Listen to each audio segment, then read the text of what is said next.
आणि एकाची सुद्धा ज्या ज्या काळामध्ये जे जे सिद्ध होऊन गेले त्या सिद्धांनी ही एक अतिरिक्त सांगितली आणि महात्मे सांगतात एक ते सांगतात रीत आणि घडते विपरीत. त्यांच्या बोलण्याचा अर्थ कारण पहिले आहे श्रवण, ऐकण्याची इच्छा झाली पाहिजे. श्रवण झालं की मग काय श्रवण केलं याचं मनन, आणि मनन झाल्यानंतर निधिध्यास, त्याचा निधिध्यास लागला पाहिजे. श्रवणामध्ये काय सांगितलं हे कळतं, मननामध्ये आपल्याला जे आवडलं जे योग्य वाटलं त्याचंच मनन होतं. आणि त्या मननामध्ये त्याच्यात म्हणजे दुधाचं झालं दही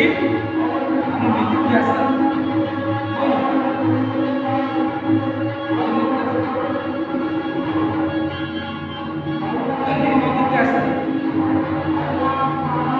कशात व्हायला पाहिजे. पहिल्यांदा कोण सापडले पाहिजे आपल्याला, सिद्ध सापडले पाहिजे. आजकालच्या काळात सिद्ध आहेत का?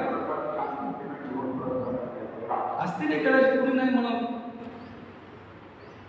पण ते आपल्याला सापडले का?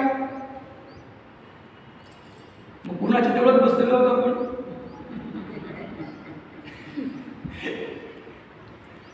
पु ल देशपांडेंनी विचारलं इंटरव्ह्यू घेताना की कुठल्याही साहित्यिकाचे नाव सांगा, 2 म्हणा 3 म्हणा. ज्याचा इंटरव्ह्यू घ्यायचा होता त्याने 2 सांगितले, तिसरं त्याला आठवण झाला. इंटरव्ह्यूमध्ये गडबड गोंधळ होतोच. शेवटी ते मुलं काय म्हणतायत, अहो तिसरा तुमच्या समोरच बसलेला आहे. तसं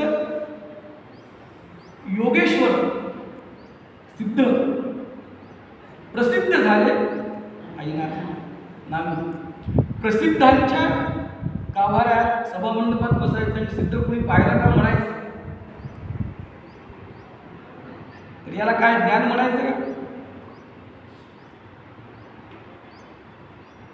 तर मग आईनाथ महाराजांना सुद्धा कुणीतरी सिद्ध भेटलेच. कारण पंक्तीने पंक्तीही लावावी लागते.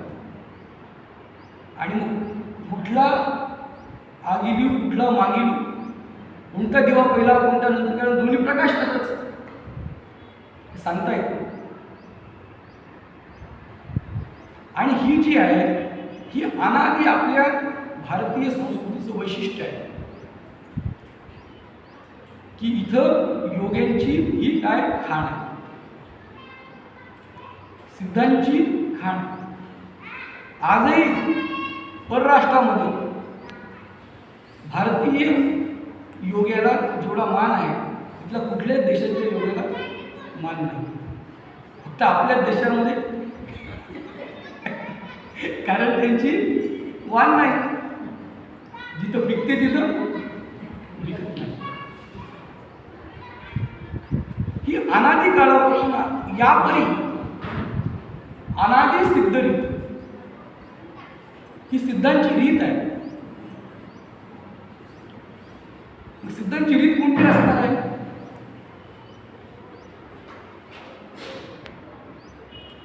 आपण मागच्या वेळेस उभी पाहिली की तो चितू परमात्मा निर्गुण, ज्याची त्याला ओळखण करून देणं की बाबा रे तू कोण आहेस. स्वतःला जो समजतोस तो देहधारी नाही आहेस. अर्जुना तू स्वतःला काय म्हणतोयस? अर्जुन म्हणतोयस. यांना काय म्हणत आहेत? आपले बांधव म्हणत आहेस. आणि तुझ्या ठिकाणी अहंकार असा आहे की मी माझे तरी मरतील आणि मग काय होईल? कुलाचा नाश होईल.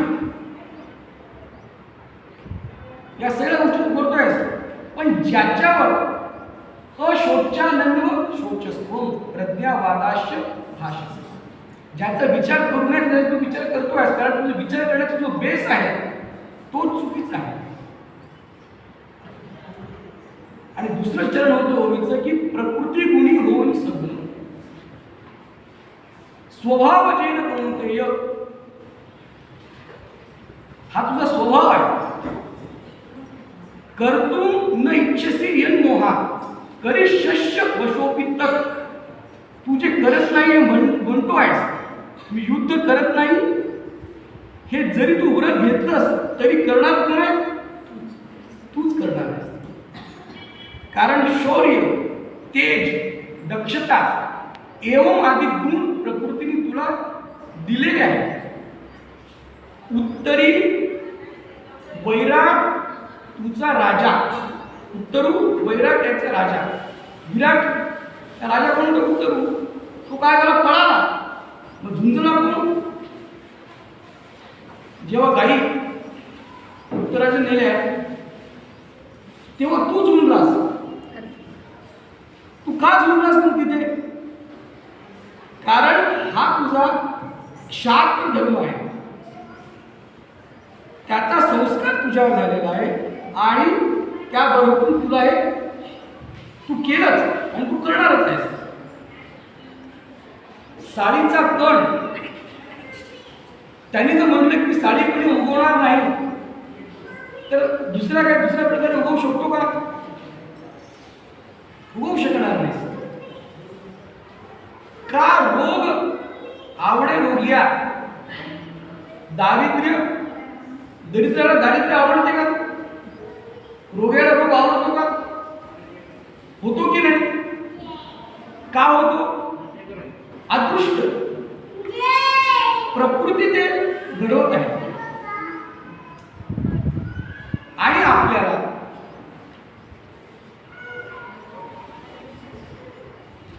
या माध्यमातून हेच जाणून घ्यायचं आहे की आपण जर वस्तुरूप आहोत, निज वस्तू आहोत, तर आपण जसं साडीचा कण साडीशिवाय राहणार नाही, तसं आपण निज वस्तू आहोत, तर निज वस्तू होऊनच राहू.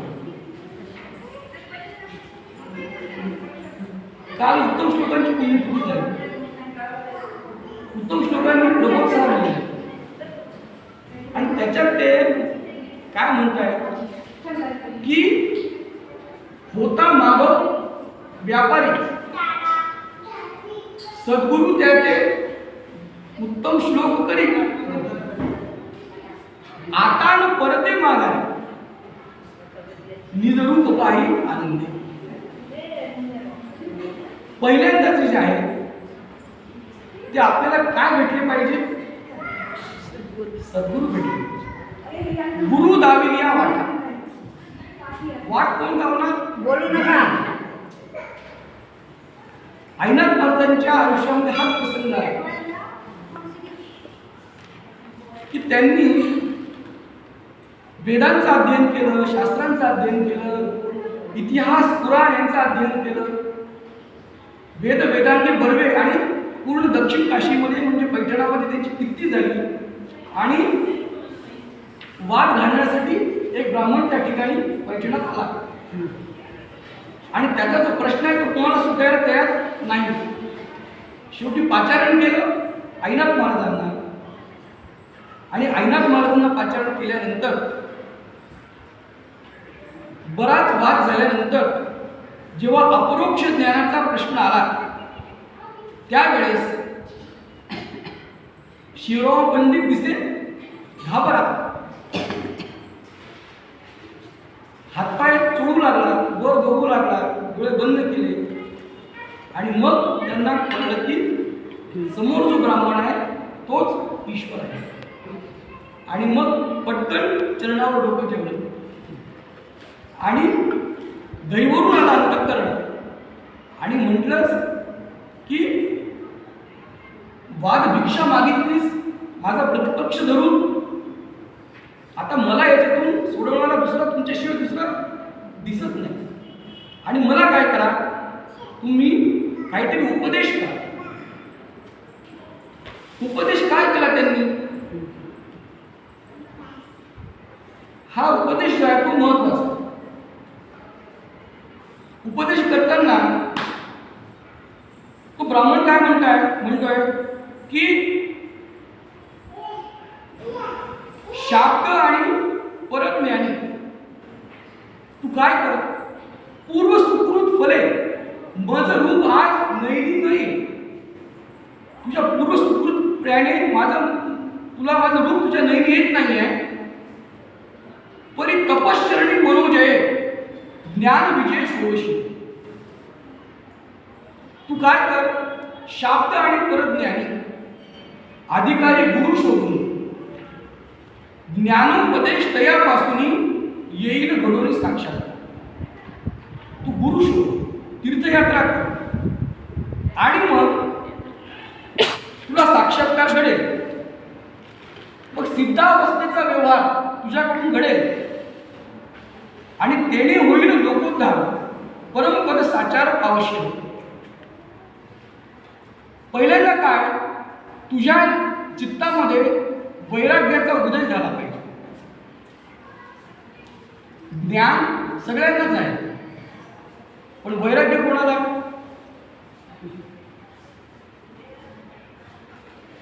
ज्ञानाचा उपयोग आपण सगळेजण कशासाठी करतो?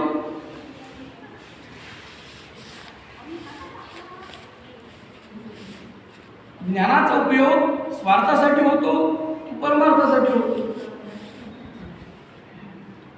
ज्ञानातून जर ज्ञानादेव कैवल्यम इति, ज्ञान हेच कैवल्य आहे, तर मग पहिल्यांदा त्यातून काय निर्माण व्हायला पाहिजे? इथे ते सांगतायत की वैराग्य हे यायला पाहिजे. वैराग्य येणं म्हणजे काय?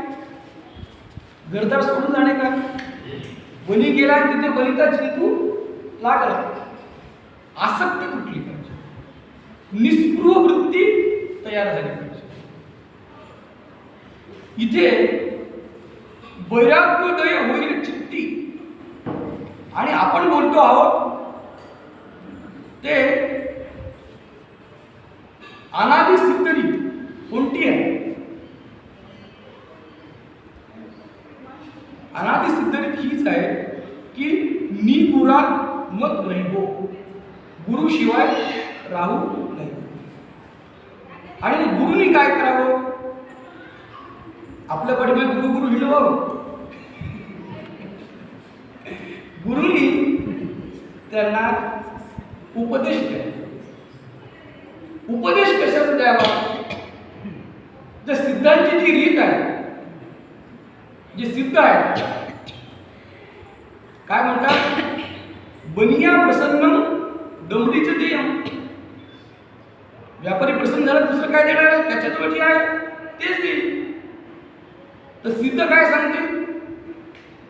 भागवत सांगतील का? रामायण सांगतील का? ते कशामुळे सिद्ध झाले? तपोबळे. तप. आणि तप कशात झालं? योगाचं. युंजन देवम सदात्मानं रहसी आत्मनि स्थितः उद्धरेत आत्मात्मानं न आत्मानं अवसादय. आत्मा जळू शकत नाही, भिजू शकत नाही, त्याला वारा शोषवू शकत नाही, सगळं ठीक आहे, पण आत्म्याची अवनती आणि प्रगती होते. म्हणूनच काय सांगितलं की आत्म्याची काय करून घेऊ नका? आत्मैव ह्यात्मनो बंधू आत्मैव रिपू आत्मराह. आत्मा हाच काय आहे? आपला बंधू आहे आणि आत्मा हाच आपला शत्रू आहे. येथे कोणाचे कायबा गेले, ज्याचे अनहित त्यानेच केले. का केले? कळलं नाही म्हणून. का कळलं नाही? ज्ञान नाही. गुरुच्या कधी संपर्कात आला नाही, आणि आला तरी त्याला ज्ञानाविषयी कधी चार गोष्टी विचारल्या नाहीत आणि त्यांनी सांगितल्या तरी माझं ऐकावं, पण मी कोणाचं? श्रवण, नंतर मनन, नंतर निदिध्यासन. तर जसं आपण संसारात वागतो तसंच आपण अध्यात्मात वागतो. जसं आपल्याला रुपयाचे 10 रुपये संसारात भाव वाटतात, तसं आपल्याला अध्यात्मात सुद्धा एक ग्रंथ वाचला की दुसरा ग्रंथ वाचा वाटतो, दुसरा ग्रंथ वाचला की तिसरा ग्रंथ वाचा. कारण गुण कुठला घेतलेला आहे? प्रकृतीचा गुण घेतलेला आहे. आणि जो आजचा नाही आहे तो कितीतरी जन्मानुजन्मांचा आलेला आहे, वर्षांचा म्हणता येत नाही. आणि तो इतक्या लवकर सुटणार आहे का? नाही. तेव्हा गुरु काय सांगतायत की पहिल्यांदा तू काय कर, वैराग्योदय होईल चित्ती. तर सगळा विचार जो आहे तो चित्ताच आहे. एक चित्त होऊ द्या. चित्त कुठे आहे? माझ्या चित्तामध्ये देव आहे का? सगळा जो विषय आहे तो, कारण गोपिकांच्या चित्तामध्ये कोण होता? भगवान श्रीकृष्ण. उद्धवाला काय म्हणताय गोपी की हे उद्धव, तुम हमें ज्ञान की बातें ना सुनाना. वो प्रेम दिवाना आहे. आम्ही प्रेमाची भाषा ऐकतो कारण तो आमच्या चित्तामध्ये आहे. अध्यात्माचा विषय आहे तो सगळा. आणि पतंजलींनी जी व्याख्या केलेली आहे, कारण लोक म्हणले की अनादि सिद्धरीत असेल तर कुठपर्यंत जावं लागेल? पतंजलीपर्यंत जावं लागेल. आपल्याला पतंजली कशासाठी माहिती आहे? पतंजलीचं तेल चांगलं आहे का? तूप चांगलं आहे का? कढी आहे का? डायबिटीजचे औषध आहेत का? पतंजलींनी योगशास्त्र आणि त्याच्यामध्ये पहिलाच जो 4 पाद आहेत, म्हणजे 4 त्याचे अध्याय आहे, चरण आहे. पहिला पाद सांगितलाय तो समाधी पाद. आपण समाधीच्या समोर बोलतो आणि त्यांनी हे सगळं अभ्यास करून समाधी घेतलेली आहे. आणि समाधीपर्यंतच आपल्याला पोहोचायचं आहे जर आपल्याला तोची तू परमात्मा निर्गुण याची ख्याती, त्याची प्रचिती अनुभवाची असेल तर. नाहीतर मग आहेच पुनरपी जननम, पुनरपी मरणम, पुनरपी जननी जठरे शयन.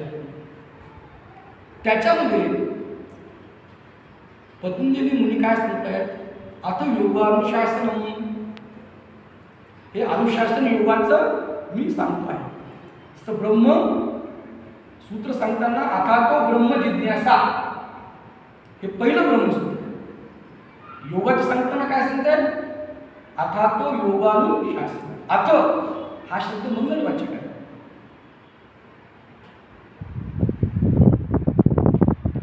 हे योगा अनुशासन, योग कसा आहे मला काय सांगायचं आहे? तिथं दुसरं सूत्र खूप महत्वाचं आहे. पहिल्यांदा काय सांगितलं? योगाविषय आहे. आणि योग म्हणजे काय? चित्त वृत्ती निरोध. हा पहिला शब्द कोणता आहे? चित्त. आपण कशाविषयी बोलतोय? चित्ताविषयी. जे चित्त आहे ते काय होते माणसाचं? एका ठिकाणी राहते का? आणि चित्त कुठे आहे? अंतःकरण चतुष्ट आहे. मन, बुद्धी, चित्त आणि अहंकार. अर्जुन काय म्हणाला की भगवंता तुझ्यामुळे योग परिचय घडला आम्हा. इतकं चांगलं असतं मला माहितीच नाही, तू सांगितलंस. युद्ध करायचं काम नाही, काही नाही, जागच्या जागी तुम्ही देवा समजून घ्या. पण ते आमच्याच्याने होईल का? चंचलम ही मनपुरुष प्रमाथी बलव दृढम. मरकट समाधी घेईल का? तेव्हा भगवंत काय म्हणतात की मन चंचल आहे, कोण नाही म्हणते, आहेच. त्याला आवरायचा पण प्रश्न, औषध आहेच का त्याच्यावर? कोणता आहे? अभ्यासेन तू कौंतेय. आणि दुसरं काय? वैराग्येच गृह्यते. पहिलं काय कर? अभ्यास. मुलांनो काय करा? मुलं करतात का अभ्यास? कारण त्यांचं चित्त कुठे आहे? मोबाईलमध्ये. कोणाचं खेळ आहे, कोणाचं मोबाईलमध्ये. आणि आपलं चित्त कुठे आहे? कोणाचं चित्त सोयाबीनचे भाव वाढले का, शेजारची शेती कोणी विकत घेतली, चित्त. पोराचं लग्न होईल का, आहे की नाही? अभ्यास नाही तू कोणते अभ्यास. त्या मनाला काय कर तू? त्याला अभ्यास घडव, त्याला जाऊ दे, फिरू दे, त्याला पुन्हा कुठे येऊ दे, जागेवर बसू दे. तू फक्त पाहत असतो ते कुठे कुठे जात आहे, कशा कशात रममाण होत आहे, थकेल, येईल पुन्हा. चुकला फकीर कुठे भेटणार? शेवटी मशिदीमध्ये जाणार. आणि त्याला काय कर म्हणाला, त्याला ज्याची आवड आहे, हे त्याचा एक चांगला स्वभाव आहे, ते त्याच्यातच गुंतते नेहमी. तर त्याला काय कर, त्याला आवडला कशाची? परमार्थाची, अध्यात्माची. म्हणून समर्थांनी कोणाला बोध केलेले? मनोबोध. मना सज्जना दुःखी बळी. तर आपण सर्वजण पहिल्यांदा कुठे आहोत? मनाची गुणी करा. माझ्या मनात आलं तर मी करेल, माझ्या मनात नाही मी कशाला करू? याच्या मनात आलं ना ते करूनच दाखवतो. फक्त याच्या मनातच, पण मनात येत नाही ना. मनात काय येते? तर मना सज्जना भक्तिमंतीची जाण. त्यानंतरचा पुढचा टप्पा आहे बुद्धीचा, की व्यवसायात्मका बुद्धी एकेव गुरुनंदन. मन अनेक ठिकाणी जाईल, पण बुद्धी काय करते? निश्चयात्मका बुद्धी. ही निश्चय करते की मी खूप गोष्टी पाहिल्या, पण मला ही नको, ती नको, ती नको, ही पाहिजे म्हणजे पाहिजे. हा काय झाला? बुद्धीचा निश्चय. लॉस्ट चाइल्ड नावाची एक चांगली कथा होती. मुलगा गेला मीना बाजार म्हणा यात्रेमध्ये, मला कोणाच्या सोबत गेला? त्याच्या आईसोबत गेला. आणि आईला हात टाकून राहिला, मला ते चष्मा पाहिजे, मला ते बिस्किटच पाहिजे, मला ते रुपयावर जायचं. जी गोष्ट दिसेल ती गोष्ट पाहिजे, कारण मन त्याच्यावर जात गेलं. कोणी गाडी घेतली, गाडी पाहिजे. कोणी बंगला, आपल्याला बंगला पाहिजे. कोणी मंगळसूत्र केलं, आपल्याला पाहिजे. पण त्या सगळ्या याच्यात काय झालं? त्या पोराचा काय झाला? हात निसटला आणि तो त्या बाजारामध्ये. आणि नंतर त्याला 10-15 मिनिटांचं कळलं आपण ते एकटेच फिरायलो. मग तो काय म्हणाला? मला हे काही म्हणाला नाही, ते टेबलालाच लागलं, तो रडायला लागला. मला काय पाहिजे? फक्त माझी आई पाहिजे. मग या संसाराच्या मीना बाजारामध्ये आपल्याला काय पाहिजे? हात आईच्या आपल्या हातात आहे म्हणून आपल्या सगळ्या गोष्टी पाहिजे आहे. हात सुटणार नाहीच आहे, पण आपल्याला कळलं पाहिजे की आपल्याला सगळ्यात महत्वाची काय आहे? तर ते बुद्धीचा जो निश्चय होऊन नंतर ते चित्तामध्ये काय आहे? बुद्धीला काय म्हणते ती आई पाहिजे म्हणून? कारण त्याच्या चित्तामध्ये आई. चित्त आणि वृत्ती निरोध हा त्याला म्हणतात योग. चित्त म्हणजे आणि वृत्ती म्हणजे विचार, स्ट्रीम ऑफ थॉट्स, सारखे आपले विचार थांबतात का? मौन घेतलं कोणी पण तरी आपले विचार सुरूच आहे. कशाचे विचार आहेत? कधी आपण विचार केला की आपण कशाचा विचार करतो? विचार काही असतात, पण आपण जेव्हा शांत होतो तेव्हा आपल्याला लक्षात येते की अरे आपण विचार याचा करतोय, मुलांचा करतोय, घराचा करतोय, शेजाऱ्यांचा करतोय, टीव्ही मधल्या बातम्यांचा करतोय, देशाचा करतोय, राज्याचा करतोय, जगाचा करतोय. विचार हे पेपर आल्यापासून, टीव्ही लावल्यापासून, मोबाईलमध्ये पाहिल्यापासून जे पाहिलं त्याच्यावर काय झालं, जे तरंग खडकन एखादा खडा त्या याच्यामध्ये पडला जल तरंगामध्ये आणि त्याचे काय झाले, तरंग जवळ झाले. हे विचार चक्र माणसाचं सुरू. सगळ्यांचा विचार करत असताना शेवटी विचार हा येतो की आपण आपला विचार करतो आहे का? आपलं हित कशात आहे, आपलं अहित कशात आहे, आपलं कल्याण कशाने होईल, आपलं कल्याण झालं पाहिजे की नाही. तर विचार जे आहे आणि माणसाचे पिढी गुरपटलेले चित्त आहे त्याला काय करणं, त्याचा निरोध करणं, त्याला अवरोध आणणं, त्याला कंट्रोलमध्ये आणणं, त्याला आवाक्यात आणणं, त्याला थांबवून त्याच्याकडे तटस्थ वृत्तीनं पाहणं, त्याला काय म्हणतात? योग. आणि हा योग आला तर नेमकं मग आपण कोण आहोत याचा पण योग आयुष्यामध्ये शने शने प्रमे बुद्ध्या तया हळूहळू हेतूनेही एके वेळी. कारण दोन मार्ग आहेत, ज्ञान मार्ग आणि कर्म मार्ग. आपण कोणत्या विषयी बोलतोय? कर्म मार्गाविषयी बोलतोय. पक्षी काय करतो? सहज जाऊन झाडाच्या फळाला चोच मारू शकतो, पण नरू माणूस हेतूने एके वेळी या पांढऱ्या त्या पांढऱ्याने तो ते फळ घेईल. तसं स्वतःला हळूहळू समजलं. 100 वर्षाचं आयुष्य खूप आहे स्वतःला समजवायचं. हेतूने एके वेळी स्वतःला समजवायचं. आणि मग आतापर्यंत आपल्याला या गोष्टी भेटल्या, पण त्या आपल्यासोबत टिकल्या का? उद्या काही वस्तू भेटतील, पण त्या टिकतील का? आज आपल्याजवळ आहे त्याची किंमत आपण करतो का? मग लावताच्या पाठीमागे आपण धावतो की नाही? हे सगळे विचार जे आहेत ते हळूहळू आपणच, एक तर काय असते, गुरुप्रचिती, शास्त्रप्रचिती आणि आत्मप्रचिती.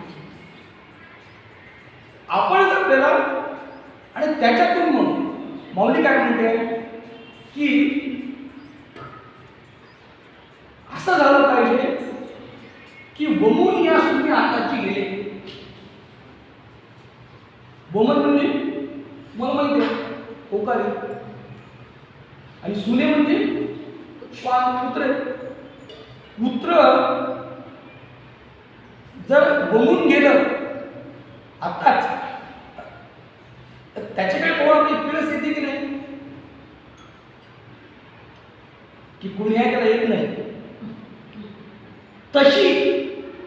तशी पिळस आपल्याला कशाविषयी आली पाहिजे? ज्याला आपण आज नगरून बसलेलो आहे, मी आणि माझं.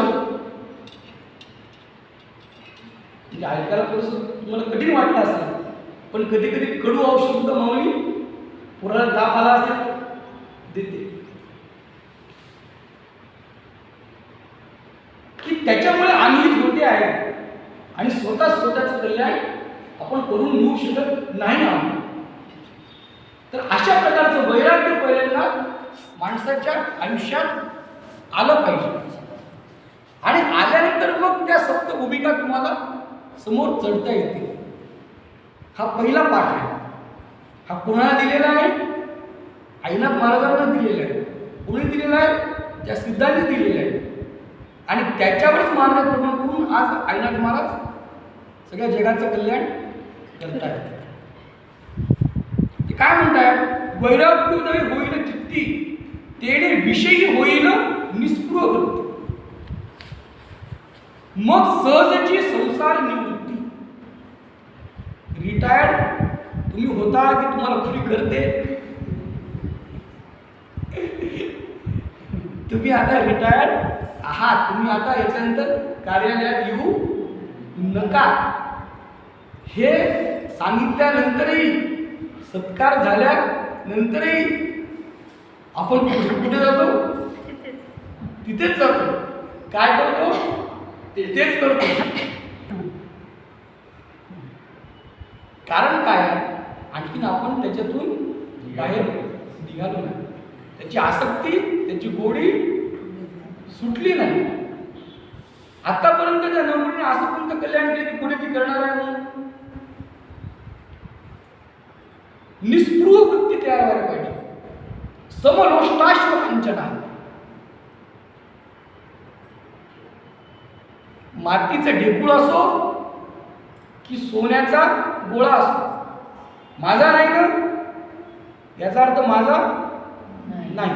तो कोणाचाही असो, कोणी घेऊ, मला त्याच्याशी काही घेणं देणं. निस्पृह. मला पगार भेटतो आहे ना, कामाचे पैसे देता आहेत ना, माझ्या होत असेल तर मी काम करेल, होत नसेल मी दुसरा माणूस पहा. निस्पृह वृत्ती. मी स्वीकारलं ना, कर्तव्य आहे ना माझं, संसार मी करणार आहे ना, हे लोक माझे आहेत ना, मग त्यांनी स्तुती करो आलो नको. निस्पृह वृत्ती, कर्तव्य परांमुख होता येते, कर्तव्य परायण व्हावं. आणि कोण होईल? ज्याच्यामध्ये वैराग्योदय झाला असेल तोच होईल. वैराग्योदय होईल चित्त. मग सहजची संसार निवृत्ती होणी नास्ती सकल दोष. सगळ्या दोषांचं कारण काय आहे? आसक्ती, अटॅचमेंट. प्रत्येक गोष्टीला, पायाला हात लावला, कुणाला हात लावला? मला हात लावला. हाताला हात लावला, कुणाला हात लावला? मला हात लावला. डोक्याला हात लावला, कुणाला हात लावला? मला हात लावला. माझ्या मुलाला कोणी काय बोललं? कुणाला बोललं?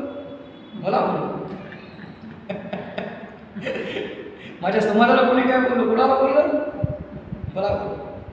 मला बोललं काय? हात मला म्हणून मी कुठे आहे? चित्तानंतर अहंकार. अहंकार सोडणे म्हणजे मग समान. तमेव शरणं गच्छ सर्व भावेन तत्प्रसादा. काय आहे? पराम शांती. मग आता अशांती करू नये, कारण सर्व भावेन, सगळ्या भावाने आपण कुठे तिथे हे आहोत, शरण गेलेलो आहोत.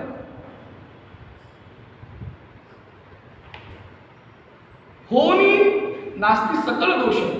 आणि इथे वैराग्याचे 4 प्रकार सांगितले त्या ब्राह्मणाने, ऐनाथ महाराजांना सांगितले. गांधी आपल्याला तो उपदेश सांगताय. वैराग्याचे प्रकार 4 आणि एकाहून एक थोर. यतमान, व्यतिरेक, एकेंद्रिय आणि वशीकार. यतमान नावाचं पहिलं वैराग्य, की त्याच्यामध्ये माणसाची अवस्था काय असते? तो स्वीकारतो की माझ्यामध्ये, माझ्या चित्तात काय आहे? दोष आहे. पहिल्यांदा ते स्वीकारलं पाहिजे. आपण स्वतःला, एक जण मला काय म्हणाला की तो स्वतःची चुकी मान्य करून माफी मागतो, त्याला मी काय म्हणेल? खरा माणूस म्हणतो. आता जमाना जरी आला की तुमचं चुकलंय सांगायला, आपण तो काय म्हणणार? माझं बाळ्या तसा नाहीच. यतमान. पहिल्यांदा जर सुधारायचं असेल कुणाला, जगाला नाही, स्वतःला, तर आधी आपल्याला स्वतःला आत्मपरीक्षण करावं लागेल की माझ्यामध्ये काहीतरी चुका आहे, अवगुण आहे, दोष आहे. आणि ते दोष मग आहेत म्हटल्यानंतर मग कोणकोणते आहेत हा विचार होईल. नाहीच म्हटल्यानंतर विशेष संपलं. मला काही धाड पडली का? मला रोगच नाही, मग औषध कशाच द्यायचं आहे की नाही? एकाहून एक थोर आनंद. आणि हे काय आहे? आपलं चित्त स्थिर करणारे आहे. वैराग्याचे 4 प्रकार. पहिल्यांदा चित्त स्थिर झालं पाहिजे. अनंत प्रयत्न करून चित्त दोष मी निवारी. मी काय करेल? माझे चित्तातले दोष काही करून काय करेल? मी घालेल.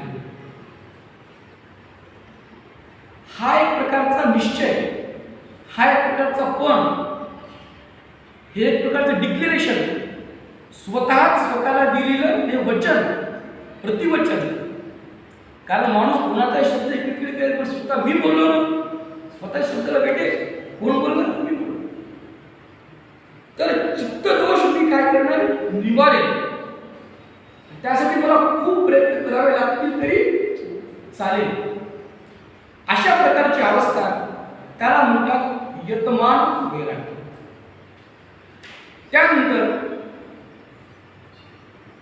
निरंतर करिता जप अनुष्ठान. दोष इतुके क्षीण ऐसे प्रतिक्षणी अवधान व्यतिरेक नामे पूर्ण बुद्धी आहे. पहिल्यांदा ढोबळपणाने आपले कळले आणि आपण अनंत प्रयत्न करून ते दोष घालवणार असं स्वतःशी ठरवलं. पण दोष इतके सहजासहजी जायला तयार आहेत का? मी अमुक प्रकारचं का वागलो हा प्रश्न आपण आपल्याला जेव्हा विचारतो, मग त्याच्या पाठीमागे काम आहे का? मी रागात गेलो का? मी लोभात गेलो का? मला कशाचा मोह पडला का? माझ्या आणि मद आला का? मी कोणाचा मत्सर करतो का? की ज्याने ज्या रीतीने माझ्या हातून ही कृती घडली. हा सगळा विचार कधी करायचा? टीव्ही पाहताना करायचा का? गोंगाटामध्ये करायचं काय? जीवन शांत असेल, रात्री झोपताना करा, सकाळी उठल्यानंतर करा, ब्रह्ममुहूर्तावर करा. पण जेव्हा स्थिर असाल तेव्हा करा. स्वतःविषयी करा की मी काय वागलो, असं का वागलो, याच्या पाठीमागे काय कारण होतं, आणि मग मी तसंच वागणार का? मी वागावं का? कारण दोष जे आहे इतके शेष, इतके क्षीण, काही ना काही शिल्लक हळूहळू काय होते ते राहते. आणि त्याच्यावर पण आणखी आपल्याला बारीक काम करायचं आहे. अंतःकरणी वासना प्रवृत्ती, अस्थायी बहिरिंद्र वृत्ती, विषयी न धरीच आसक्ती, वैराग्य रीती एकेंद्रिय. आपण पहिल्यांदा पाहिलं यतमान वैराग्य, नंतर बघितलं व्यतिरेक, आता आहे एकेंद्रिय. विषय कोणते आहेत? शब्द, रूप, रस, गंध आणि स्पर्श. चांगलं रूप मला पाहावं वाटते म्हणून मी इकडे तिकडे जातो. चांगले गाणे ऐकावे वाटतात, मृदू कठीण स्पर्श घ्यावा वाटतो, जिभेने चांगलं चाखावं वाटते. ते चाकत असताना ते मला दोषाला कारणीभूत होत आहे का? मग त्यापासून मी दूर राहिलं पाहिजे का? लोभ होत असताना मी त्याच्यापासून दूर राहणं बरोबर आहे. पण ते पदार्थ दिसल्यानंतरही न खाणं, परंतु ते मी खावं असं वाटणं, खाल्ले असतं तर बरं झालं असतं. एखादा खायला काय अर्थ होता गुलाबजाम? हे मनातल्या मनात जे आहे ते सुद्धा नको. हे तिसऱ्या प्रकारचं वैराग्य झालं की प्रत्यक्षित करणं वेगळंच, काया वाचा मनी. भगवद्गीतेत सांगितलंय की नाही, एक क्रमयोग सांगितलं आणि एक आपण त्याला म्हणू की आवृत्ती कशाने होते? ध्यायते विषयांपुंस. आपण विषयांचं काय करतो? विचार करतो. मग त्या विषयाचा विचार केला की संघात त्याच्याशी संघ घडतो, विषयात संगोपीया येते, मग संघात काय होते?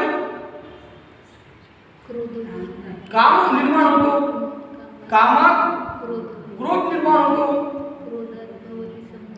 मग बुद्धिनाशात विनश्यती. हळूहळू हळूहळू त्याचं काय होतं? कुठून त्याची सुरुवात झाली? ध्यायते विषयात पुंस. त्याचा काय केला आपण? फक्त काय केला? विचारच केला. आणि मग हा कलियुग काय सांगितलेला आहे की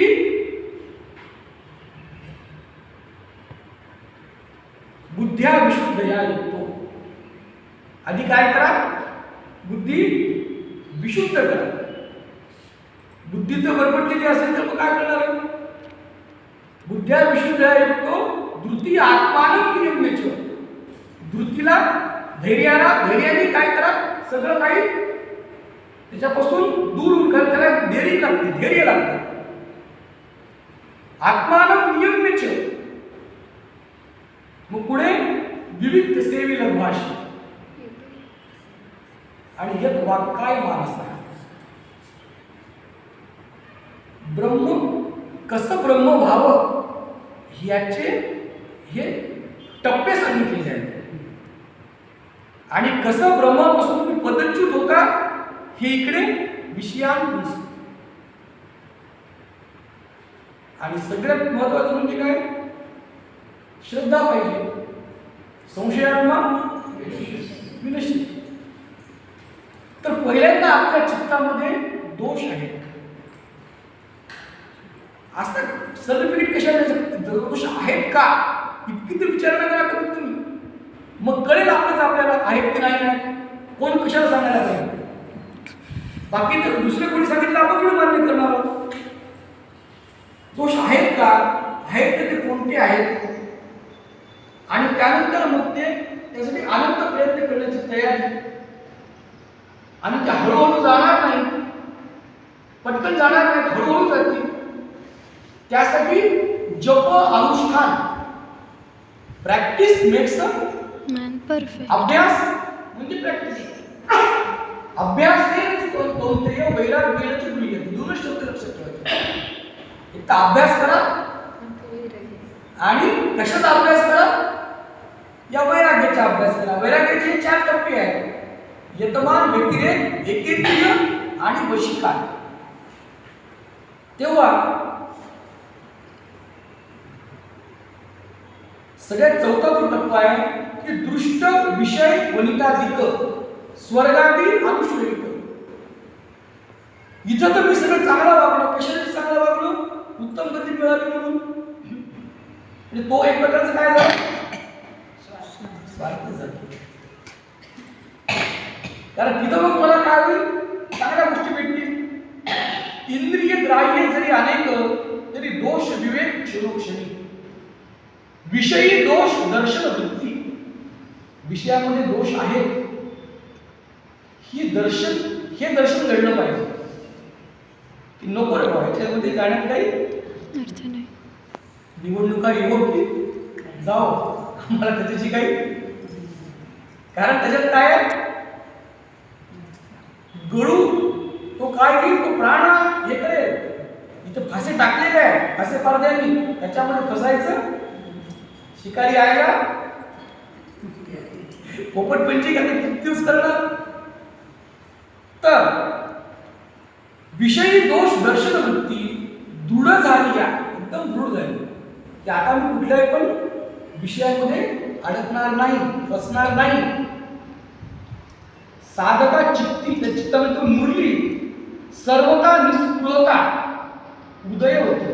मग सगळ्यांविषयी काय होईल? निस्पृह आहे माणूस की हा माझा आणि हा आपला तो बाप आहे. दुसऱ्याचं ते हा फरक हा आपला असं काही राहणार नाही. हे आहे म्हणजे हे आहे.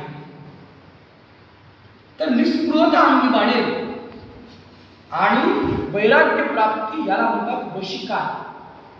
हे वशीकार प्राप्त होईल वैराग्य. आणि यासाठी भगवान पतंजली योगेश्वरांनी सांगितली योगसूत्री सूक्ष्मतर वैराग्य विवेकाचा प्रकार याच्यात एक पर आणि अपर आणखी खोल म्हणजे गांग्यांचा अभ्यास बघा किती आहे.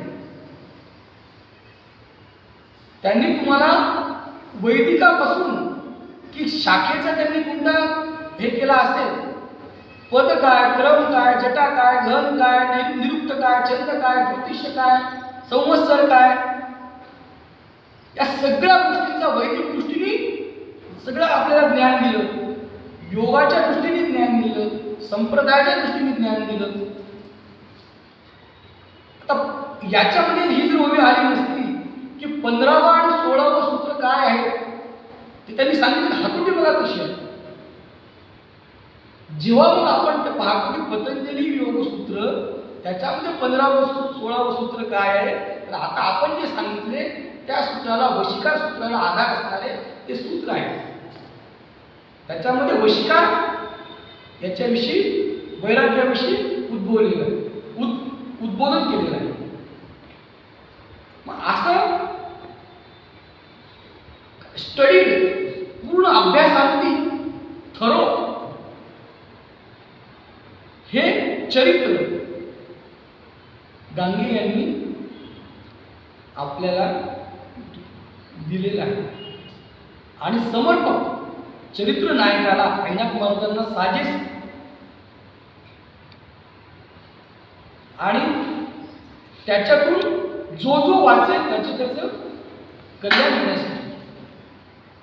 आणि या अध्यायाची ते समाप्त काय करतायत, फलश्रुतीच काय सांगतायत की जो जो हा अध्याय वाचेल त्याला काय होईल, आत्मप्रत्यय लाभेल.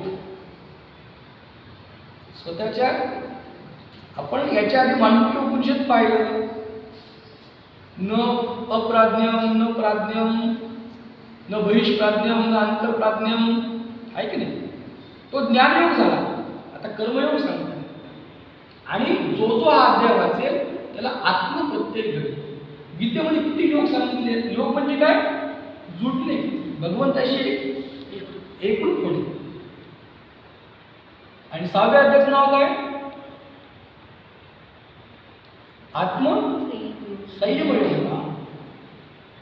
हा विषय कुठून चालू झाला, 3ऱ्या अध्यायापासून चालू झाला की कर्म करायचं की ज्ञान करायचं. का भगवंत आम्हाला तर ज्ञान श्रेष्ठ आहे ते कर्मामध्ये का पाठवायचं, इथून सुरुवात झालेला आहे. ते पूर्ण हा योग 6व्या अध्यायात सांगितला.